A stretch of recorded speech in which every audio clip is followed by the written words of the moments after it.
Ce journal vous est offert par le FPI, Fonds des promotions de l'industrie, votre partenaire privilégié pour la réussite de vos projets.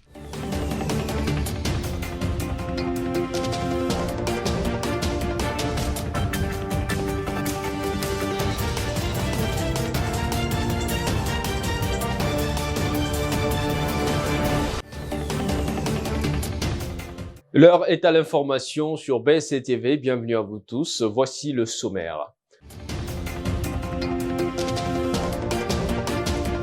Kinshasa va abriter à partir du mardi 25 octobre 2022 la deuxième session extraordinaire de la conférence de chefs d'État et de gouvernement de la Communauté économique des États de l'Afrique centrale, CEEAC.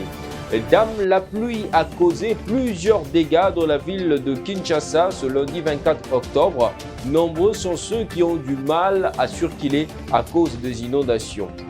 Les affrontements entre les forces armées de la RDC et le combattant du mouvement du M23 ont repris ce lundi 24 octobre aux alentours de Damungega, une agglomération située à plus ou moins 5 km de la route qui mène vers Goma. Encore une fois de plus, bienvenue à vous tous. Kinshasa abritera mardi 25 octobre 2022 la deuxième session extraordinaire de la conférence de chefs d'État et de gouvernement de la Communauté économique des États de l'Afrique centrale. Ce deuxième sommet extraordinaire est consacré non seulement au processus de transition politique au Tchad, dans le cadre du Conseil de paix et de sécurité de l'Afrique centrale, mais également à désignation d'un médiateur de la CEEAC en vue d'accompagner le processus politique du Tchad. À l'invitation du président Félix Antoine Tshisekedi Tshilombo de la RDC et en sa qualité de président en exercice de la CEEAC, les représentants de 11 pays membres ainsi que le président de la Commission de l'Union africaine, Moussa Faki Mahamat, seront présents à Kinshasa, une affaire qui reste à suivre. À l'occasion de sa visite d'État de 2 jours à Dar es Salaam, le président Félix-Antoine Tshisekedi Tshilombo de la RDC et son homologue de la Tanzanie, Samia Suluhu, ont présidé la cérémonie des signatures d'entente entre la RDC et la Tanzanie dans le domaine de la télécommunication et du transport. C'est une visite qui a été annoncée depuis quelques semaines. Arrivé vendredi en terre tanzanienne, c'est ce dimanche 23 octobre 2022 que le président Félix-Antoine Tshisekedi Tshilombo a débuté sa première visite d'État à Dar es Salaam. Accueilli par son homologue Samia Suluhu Hassan, quelques secondes plus tard, la poignée de main est chaleureuse. L'instant est solennel pour le président Félix Tshisekedi. Chant traditionnel, honneur militaire avec notamment les hymnes des deux pays.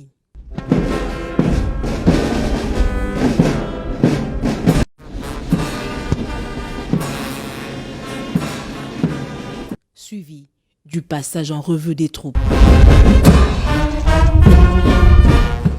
Une cérémonie haute en couleurs marquée de 21 coups de canon. Un premier et bref tête-à-tête à l'aéroport, puis un arrêt à son hôtel avant le rendez-vous du State House où un entretien entre les deux personnalités s'est déroulé hors caméra. Accompagné d'une importante délégation congolaise, le chef de l'État Félix-Antoine Tshisekedi Tshilombo et sa suite ont par la suite participé à la bilatérale qui a précédé la cérémonie officielle de la signature d'un protocole d'entente portant sur le transport et les télécommunications. Place à la cérémonie proprement dite, la Tanzanie et la République démocratique du Congo, deux pays qui ont en commun l'appartenance à deux organisations sous-régionales, en l'occurrence la Communauté d'Afrique de l'Est ainsi que la SADC, vont désormais collaborer étroitement dans les domaines des postes de télécommunications et le transport grâce à cette signature du protocole d'entente. À noter que les experts de deux pays travaillent d'arrache-pied sur les accords de coopération bilatérale qui restent à signer. Et puis, face à la sécurité régionale, le chef de l'État, Félix-Antoine Tshisekedi Tshilombo, a rappelé sa détermination et sa volonté à travailler en étroite collaboration avec les 9 pays voisins, mais il note des difficultés que la RDC rencontre face au Rwanda, qui reste la cause de l'instabilité à l'est de la RDC. Propos recueillis depuis la Tanzanie. La sécurité est très très importante pour nous, actuellement en République démocratique du Congo, nous qui faisons face à une agression, malheureusement soutenue par un des pays voisins, un pays frère.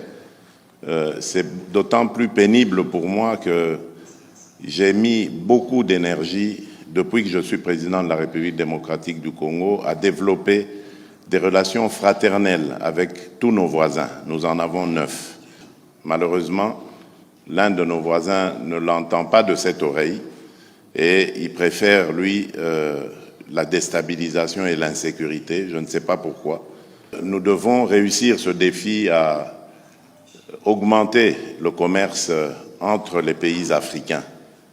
C'est comme ça que l'Afrique va aussi réussir à exister par elle-même. Vu le nombre d'Africains qu'il y a sur cette terre, je crois qu'il sera très rapidement possible de faire de l'Afrique un continent qui compte et qui pèse aussi dans le contexte international. Tout à fait autre chose à présent. Après son séjour dans le Grand Bandundu, le prélat catholique Fridolin Ambongo a tenu un point de presse le vendredi dernier pour faire la restitution de sa mission pastorale à Kwamouth dans le Grand Bandundu. Les détails. Devant la presse internationale et nationale, le cardinal Fridolin Ambongo a fait la restitution de sa mission pastorale effectuée dans les Grands Bandundu où sévit les conflits Teke et Aka. Le prélat catholique a dans son mot expliqué l'origine de ces conflits. Mais au-delà de cette visite de réconfort, ma préoccupation était surtout d'écouter de mes propres oreilles, de voir de mes propres yeux et de toucher de mes propres mains la réalité sur terrain pour essayer de comprendre ce qui s'y est passé et se passe probablement encore et pour en tirer des leçons pour nous aujourd'hui et pour l'avenir. Fridolin Ambongo a par la même occasion indiqué que ces conflits ont des réalités beaucoup plus complexes et que plusieurs ethnies sont impliquées. La réalité est beaucoup plus complexe qu'on ne le croit. De fait, plusieurs groupes ethniques de la RD Congo sont impliqués dans ces conflits. Il y a des Bangala, des Batetela, des Baluba, des Bambala, des Nyanzi, etc. Pour ne citer que cela. C'est notamment le cas du faux Kianfu, Odon.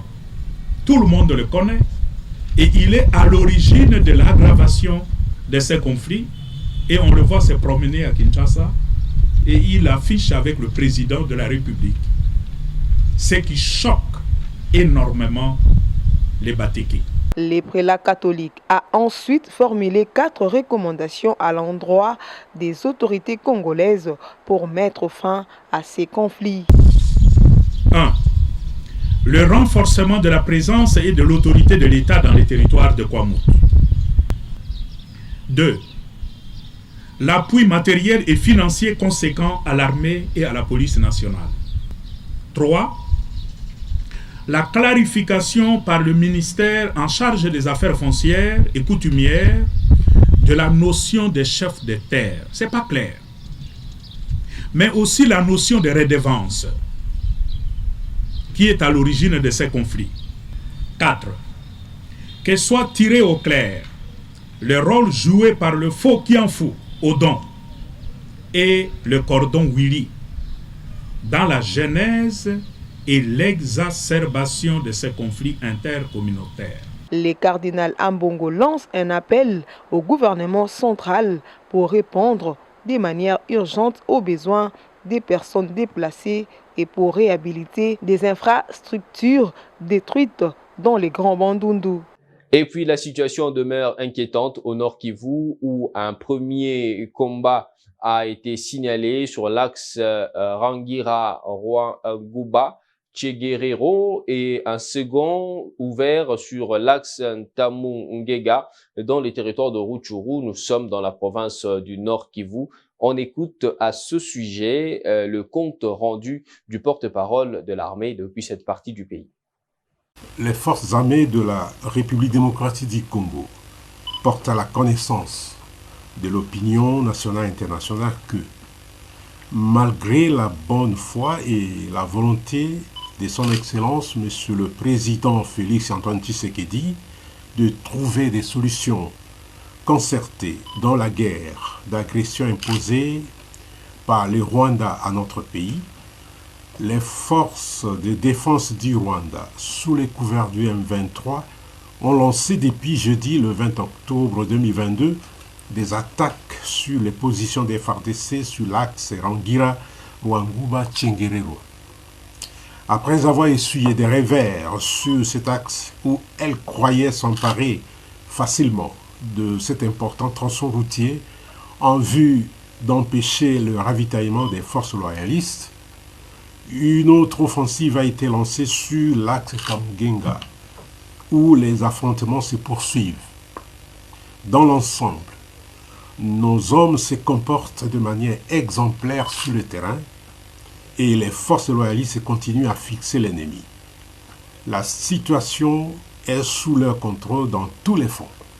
Ces attaques ont mis fin à la calmie qui s'observait dans le théâtre des opérations, provoqué des morts inutiles et entraîné la souffrance de nombreuses personnes déplacées qui fuient les combats.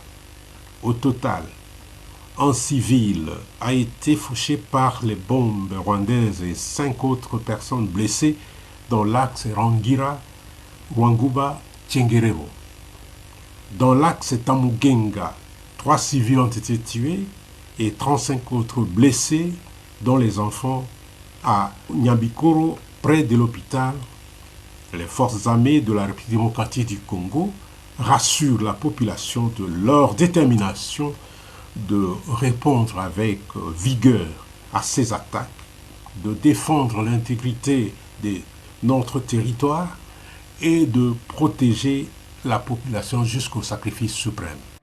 Évoluons dans ce journal. Les communicateurs du parti Envol de Délice Sanga, Rodrigue Ramazani, a fait le point du lancement de l'opération pour la réduction du train de vie des institutions. Selon Rodrigue Ramazani, cette campagne vise l'amélioration des ressources de la RDC et les conditions de vie de la population. Il est joint au téléphone par Laetitia Wemba.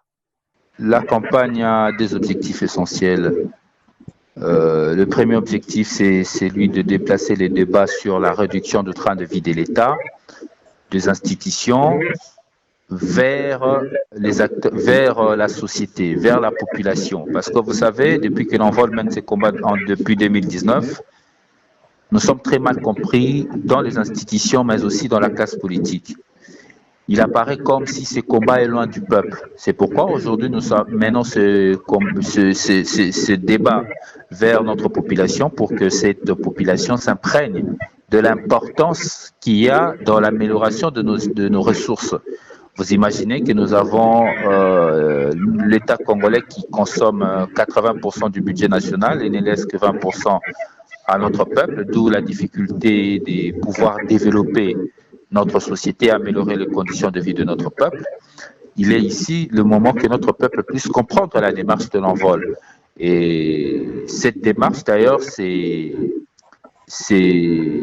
porte sur la ligne droite d'une des résolutions de notre bureau politique, tenue ici à Kinshasa, du 14 au 16 au centre Nganda, où il nous a été recommandé, nous cadres de l'Envol, de sensibiliser la population autour notamment de ce grand projet de politique publique que mène l'Envol depuis 2019 sur la réduction du train de vie de l'État. Donc ça, c'est le premier objectif, c'est celui de sensibiliser la population.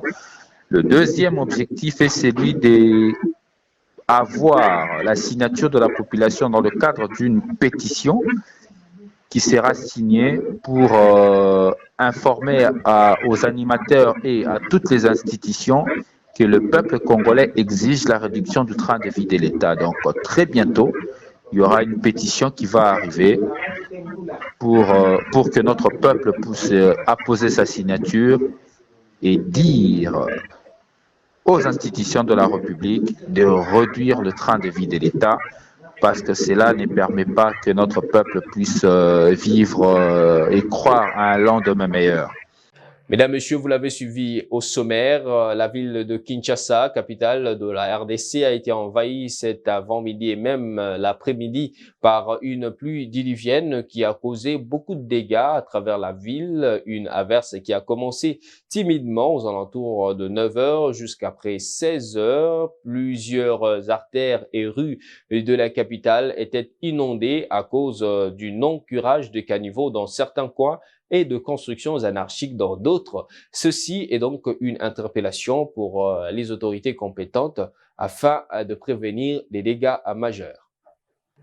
Et 40 tonnes de poissons tilapia viennent d'être mises à la disposition dans le village de Kintembo sur le lac Kivu entre les villes de Goma et Bukavu. L'initiative est du regroupement agropastoral des femmes du Sud Kivu, Rafeki en sigle, qui a bénéficié du financement du Fonds de promotion de l'industrie FPI pour mener à bien ce projet d'aquaculture en cage. Cette activité s'inscrit dans la vision du chef de l'État, Félix-Antoine Tshisekedi Tshilombo, qui vise à lutter contre l'insuffisance alimentaire. Images et commentaires.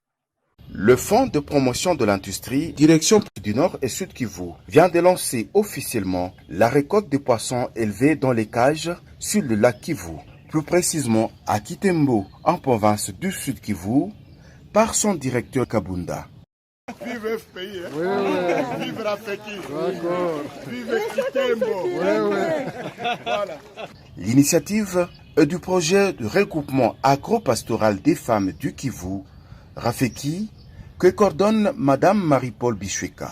À cette première récolte, Rafeki vend 2 tonnes par mois de ces gros poissons appelés tilapia niloticus, dont le poids varie entre 800 grammes et 1 kg 400 mg, a dit l'expert agribusiness de Rafeki. En fait, c'est le tilapia, donc c'est le tilapia généralement qui est le plus aimé, qui a aussi une croissance aussi rapide, qui a aussi une bonne chair et qui a aussi un bon goût. Madame Marie-Paul Bichweka est quant à elle préoccupée par le besoin alimentaire de la population de ces 2 provinces, bien que les autres exercent ce métier pour gagner de l'argent. Elle a à cette occasion remercié le Fonds de promotion de l'industrie qui permettra désormais à la population de consommer les poissons élevés localement. Que nous voulons maintenant créer dans les mentalités des Congolais qui ont toujours tendance à penser que ce qui vient de l'extérieur, c'est ce qui est meilleur, alors que le Congo, c'est un marché. La terre agricole, pour moi, c'est un passage obligé.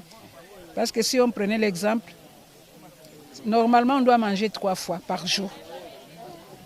Et si on doit manger 3 fois par jour, on doit manger quoi? On ne mange pas les sachets, on ne mange pas les cartons, on ne mange pas les pierres. On mange les fruits, on mange les légumes, on mange les poissons. Et tous les jours, on doit manger. Ce projet d'élevage des poissons va s'étendre sur l'ensemble du pays grâce aux vœux du président de la République, a dit le directeur Nord et Sud Kivu du FPI, Kabunda. Les poissons ont fait 10 mois. Et vous avez vu les poissons, c'est un poisson qui pèse au moins 1,5 kg. Et là, aujourd'hui, on va sortir 40 tonnes qui seront mises sur les marchés. C'est le pourquoi de notre présence ici à Kitembo. Ce n'est pas la première fois que nous avons effectué une descente. Dès le début d'abord, on est venu prospecter d'abord les lieux. On appelle les baies, l'endroit où on pouvait placer les cages. Est-ce que les conditions étaient requises? Oui. L'eau, la profondeur, l'emplacement. C'est comme ça que nous avons pu financer le projet Rafeki. Et l'Université africaine de développement ouvre ses portes pour les nouvelles recrues situées dans la périphérie de Kinshasa. L'UAD a une capacité d'accueil de plus de 5000 étudiants en son sein. Reportage. En plein centre de la commune de Lantele, au quartier Ngamaba, se trouve l'Université africaine du développement, une université privée agréée créée en 2013 à l'initiative des corps scientifiques de Kinshasa. Avec de grands bâtiments situés à la banlieue de Kinshasa, l'UAD dispose de 5 facultés et d'un corps académique qualifié. Hormis l'aspect scientifique des enseignements, mais on s'attaque plus au renouvellement de la pensée, à la conscience de ces scientifiques qui sera formé et qui sera mis sur le marché de l'emploi. Donc notre particularité, c'est le renouvellement de la pensée. Notre particularité, c'est attaquer et instruire la conscience pour que cette conscience-là permet en fait en réalité un développement non seulement intégral de l'homme, mais un développement qui touche aussi à l'environnement, qui touche aussi à l'amélioration des conditions de vie de l'homme. D'où il faudrait que cet homme-là, dans son agir, que cet agir soit assis sur le renouvellement de la pensée. Associer la technique à la pratique est l'idéal pour tout étudiant dans la faculté de développement. Pour notre université, premier champ de bataille d'abord de changer l'homme en quittant dans le système primitif des paléolithiques là, d'arriver maintenant dans le système néolithique. Là, il y aura maintenant le développement et à partir de ça, on va voir même l'assainissement du milieu, on va voir comment cultiver, comment produire, comment faire ce qui peuvent nous amener au développement durable. Je fais même des plates-bandes de produire les légumes, et quelque part aussi des semis de manioc parce que j'ai quelques hectares au niveau du plateau de Bateke. Avec son programme LMD, les portes de cette université sont ouvertes et ses auditoires, dotés des capacités d'accueillir plus de 5000 étudiants, l'UAD se veut moderne pour former des élites capables de défendre et de créer des entreprises. Parlons sport dans ce journal. Éliminatoire de la Coupe d'Afrique de Nations U23 Maroc 2023. La RDC a laminé l'Algérie par 4-1. C'était hier au stade Martyrs de la Pentecôte. Samy Bossongo nous fait revivre l'ambiance. C'est un joli spectacle de buts auquel ont eu droit tous ceux qui ont suivi l'opposition entre le Fennec U23 de l'Algérie et les Léopards U23 de la RDC dimanche 23 octobre au stade de Martyrs de la Pentecôte dans le cadre des éliminatoires CAN U23 Maroc 2023. 4 buts marqués contre 1 encaissé, tel est ce qu'indiquait le marquoir au terme de cette rencontre pour la RDC.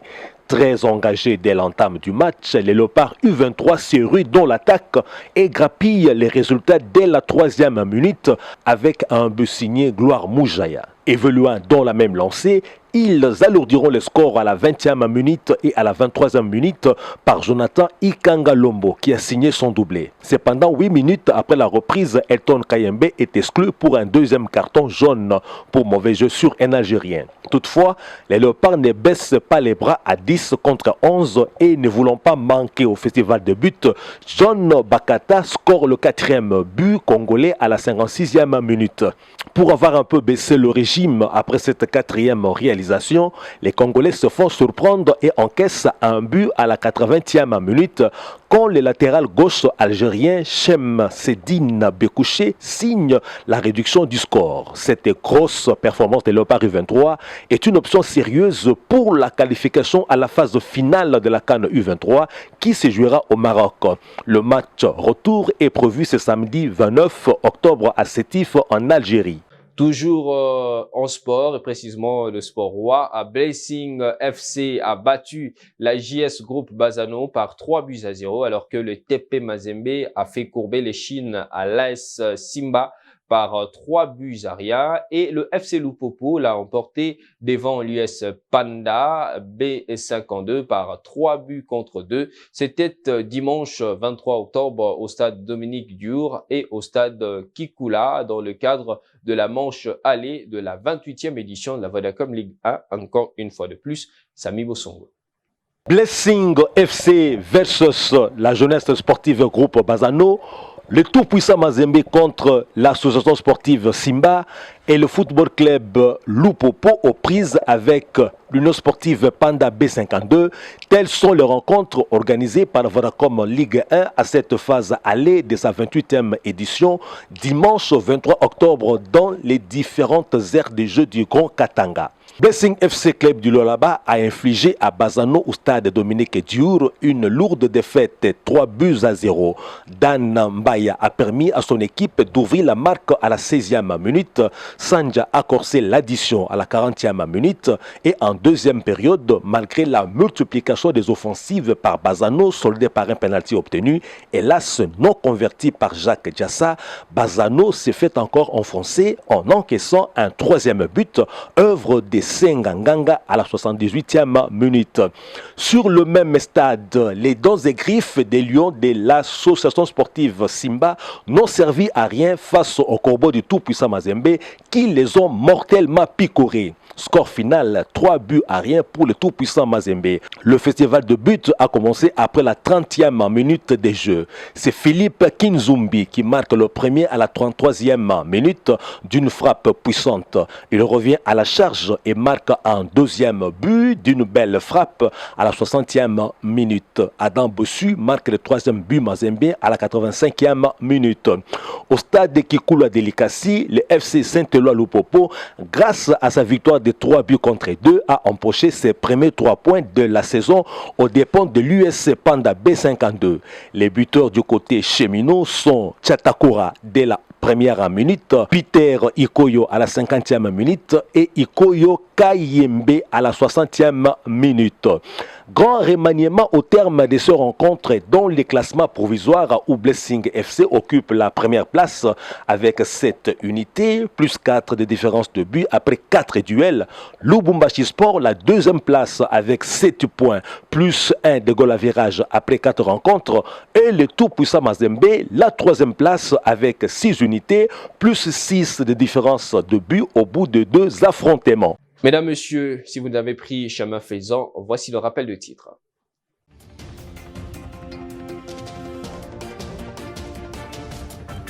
Kinshasa va abriter à partir du mardi 25 octobre 2022 la deuxième session extraordinaire de la conférence de chefs d'État et de gouvernement de la Communauté économique des États de l'Afrique centrale, CEEAC. Dame, la pluie a causé plusieurs dégâts dans la ville de Kinshasa ce lundi 24 octobre. Nombreux sont ceux qui ont du mal à circuler à cause des inondations. Les affrontements entre les forces armées de la RDC et le combattant du mouvement du M23 ont repris ce lundi 24 octobre aux alentours de Ntamungenga, une agglomération située à plus ou moins 5 km de la route qui mène vers Goma. Ce journal est terminé. Merci d'avoir choisi BCTV pour vous informer. Au revoir et à la prochaine.